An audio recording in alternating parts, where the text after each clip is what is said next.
Amin'izao vanim-potoana mangatsiaka izao dia betsaka ny voankazo hita eny an-tsena eny, maro amin'izy ireny no mitondra otrikaina ary tokony hohanina satria mitondra hery ho an'ny vatana raha ny fantatra. Andao raha tsika ty fanadihadiana miompana amin'izay ty.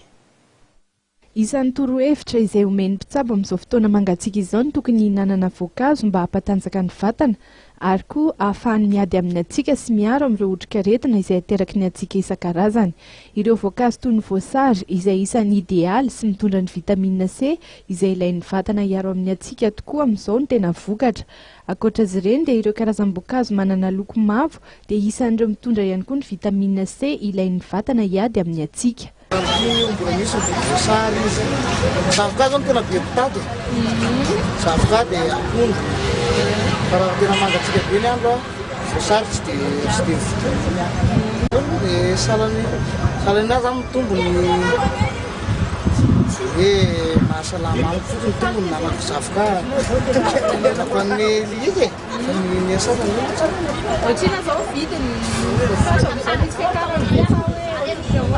Tena misy be mihitsy. Taloha zao izy 6 000 nangalana voasary izao fa 8 000. Somary miakatra tokoa amin'izao fotoana izao ny vidin'ny voankazo ary ny ankabeazan'ireo mpivarotra azy ireny eto an-drenivohitra dia miantoka sy mandray azy ireny avokoa fa tsy misy ny mpamboly.